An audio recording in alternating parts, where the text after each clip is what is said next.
Jam këtu në shtëpisën time, ku kam lindur dhe jam rritur në Berat, Mangalem, Mend të Lumit, nën Kala,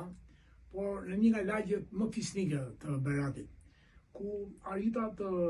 rindërtoja, ose të cilja në vëmendje, jo vetëm për vete, por edhe për gjithë shqiptarin, krahas dhomave për bujtin, për guest house, por edhe një dhomë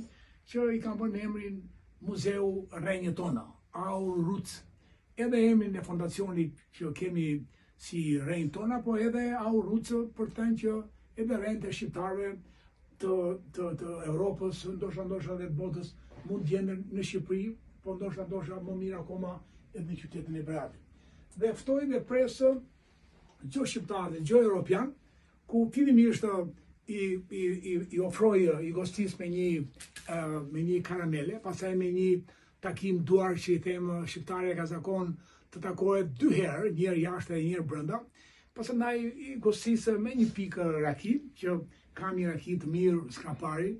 me dul e mbajtur në fuqilisi, po edhe me një kafe që e bluaj vetë, këtë kafe, po edhe me një ujë që pihet në për shtemat që ne dikur kemi pirë dhe jemi rritur me këto shtema, ku është enë qeramike për balte, ku uji rri disa orë, bujtohet, piqet, maturohet, sepse lëshon sedimentet dhe është më i mirë se sa uji që ne blejmë gjojë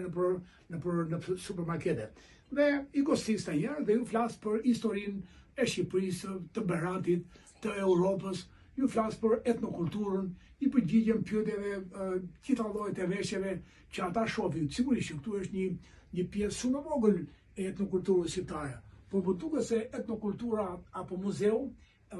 janë vetë. Më duket se etnokultura dhe muzeu me mendimin e botimeve që kam, mendimin e kompjuterit, mendimin e artefakteve, mendimin e shumë dokumentarëve që kur i thua ti për shembull që Messi apo Roberto De Niro arbresh, ka dhe që qeshin. Por në sekond del videoa kur Roberto De Niro thot që jam half Albanian, half Sicilian, ose kur Jean Maria thot që unë jam thot ai kleft në Atina, por jam nga Qamëria, Papa Diamantos, Qami Krishter, e thot Jean Maria në TV5, në TV5 francez, ose Frank Sinatra, kur vete në Itali, takohem në kushërinë e parë dhe i thot që prindët e mi nuk dinin fjalë anglisht, sidomos gjyshi, nuk dinin as fjalë anglisht, ose vëllezërit Belushi, që thonë që vetëm 4-5 fjalë të feministë që dinin. Pra, është një muze, mikromuze, por makron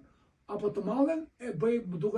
vetë bashkë me të dhënat që sot disponoj në favor të kulturës së vërtet, të historisë së vërtet, të gjuhës së vërtet të Shqipës dhe të shqiptarëve. Kjo është e gjitha. Ju ftoj të merrni pjesë, të vini, do kënaqeni shumë. Sigurisht që edhe do mësoj për jush, po edhe do mësoni nga kjo muze i vogël, po